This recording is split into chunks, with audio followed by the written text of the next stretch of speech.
જૂનાગઢ ગાદી વિવાદમાં ગિરીશ કોટેચા અને શિવગીરી સાથે વકીલે પ્રેસ કોન્ફરન્સ કરી જૂનાગઢ ભૂતનાથના મહંત મહેશગીરી પર ગંભીર આક્ષેપ મૂક્યા। શિવગીરીએ દાવો કર્યો કે મહેશગીરીએ ધાકધમકીથી મંદિર અને મિલકત પર કબજો જમાવ્યો છે। મહેશગીરી અને તેની સાથે આવેલા 50 થી 60 લોકોએ ગેરકાયદેસર કબજો કરી લીધો। વસિયતનામામાં વારસદાર તરીકે જેમનો ઉલ્લેખ છે તેવા શિવગીરી બાપુનો આક્ષેપ છે કે જુલાઈ 2023માં વસંતગીરી બાપુ બ્રહ્મલીન થયા અને તે સાથે જ મહેશગીરીએ મંદિર પર કબજો જમાવી દીધો। જૂના ટ્રસ્ટીઓને બળજબરીપૂર્વક રાજીનામું આપવામાં આવ્યું અને શિવગીરી બાપુને પણ એમ કહીને હાંકી કઢાયા કે અહીં ક્યારેય પણ પાછા ન ફરે, નહીં તો મજા નહીં આવે। સમગ્ર મામલે કાયદાકીય લડત લડી રહેલા વકીલ હેમા શુક્લએ દાવો કર્યો છે કે વસંતગીરી બાપુના ખોટા સહી સિક્કા કરીને મહેશગીરીએ ભૂતનાથ મંદિર પર કબજો જમાવ્યો। મહેશગીરીએ 500 રૂપિયાના ખોટા સ્ટેમ્પ પેપર પર સોગંદનામું કર્યું હતું। આ મુદ્દે ગિરીશ કોટેચાએ મહેશગીરી પર આક્ષેપ કરીને કહ્યું કે પરપ્રાંતિયો આખું ગિરનાર હડપવા માંગે છે।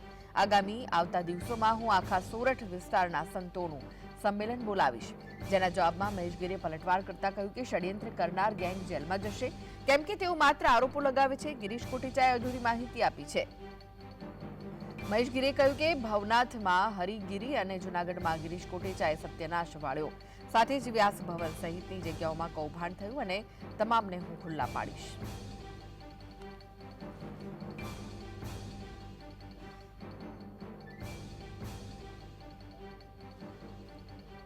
તો મહેશગીરીનો જવાબ સામે આવ્યો છે, બધા જેલમાં જશે, તમને પૂરી માહિતી ખબર નથી। ગિરીશ કોટેચાએ અધૂરી માહિતી આપી છે, મારી પાસે કાગળો સાથે પૂરી માહિતી છે તેવું મહેશગીરીએ કહ્યું હતું। સાથે જ કહ્યું કે તમે માત્ર આરોપ જ લગાવો છો, કાગળ તો લાવો। ભવનાથમાં હરિગીરી અને જૂનાગઢમાં ગિરીશ કોટેચાએ સત્યનાશ વાળ્યું છે તેવું તેમણે કહ્યું હતું।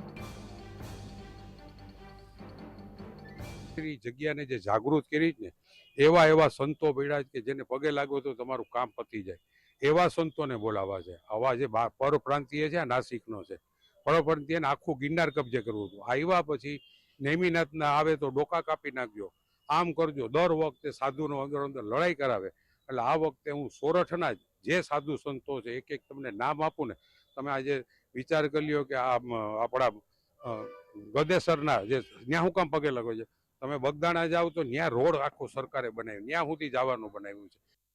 કે અમે સહી સિક્કા કરાવ્યા ફલાણું કરાવ્યું જે તે કોઈ કહેતું હોય તો ભાઈ કાગળ લાવો ને, તમે આરોપ જ લગાવો પણ કાગળ તો કોઈ લાવવાનો જ નહીં, વાતો જ કરવાની, ફાંકાબાજી કરવાની। મહેશગીરી બાપુ સામે જ્યારે તમે વાત કરો છો ને તો એટલી યાદ રાખજો, ઊંધા લટકીને વાત કરશો ને તોય કંઈ કરી નહીં શકો, કેમ કે કાગળમાં મને ખબર પડે છે, તમને નથી ખબર પડતી, તમે અધૂરા માહિતી સાથે કરો છો। અને હવે તમને એક વાત કહું, આ બધી જે ગેંગ ભેગી થઈ છે ને, ભવનાથમાં હરિયો ને જૂનાગઢમાં ગિરિયો, આ બેયે ભવનાથનું સત્યાનાશ હરિયાએ કર્યું અને જૂનાગઢનું સત્યાનાશ ગિરિયાએ કર્યું। આ ગાંડો થઈ ગયો છે। ડોક્ટર્સ ને ભૂતનાથના ટ્રસ્ટીઓ, પછી નોટરી, એડવોકેટ અને મહેશગીરી એ બધાની મિલીભગતથી જે આખો ગેંગ હોસ્પિટલમાં પહોંચી જઈને જે અંગૂઠા કાંડ થયેલો છે અને એનો ઉપયોગ કરી, એનો દુરુપયોગ કરી અને જે આસિસ્ટન્ટ ચેરિટી કમિશનરમાં ફેરફાર રિપોર્ટ કરાયેલો છે એના અંગેની એફઆઈઆર ઓલરેડી મેં જૂનાગઢ પોલીસને આપી લીધી છે, જે હજી સુધી લેવાયેલી નથી।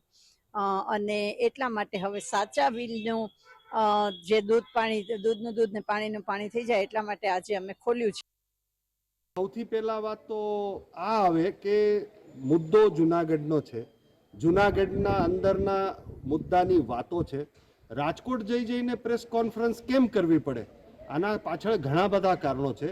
એક કે ગિરિયાની કોઈ પણ વાત જો જૂનાગઢમાં પ્રેસ થાય તો જૂનાગઢના પત્રકારો પ્રતિ પ્રશ્ન પૂછશે કે આવું કેમ, આવું કેમ, કેમ કે જૂનાગઢમાં ગિરીશ કોટેચાને પત્રકારો પણ ઓળખે છે અને જૂનાગઢની જનતા પણ ઓળખે છે, એટલે અહીંયા તો એ જવાબ આપી નહીં શકે, એટલે રાજકોટ જઈને પત્રકાર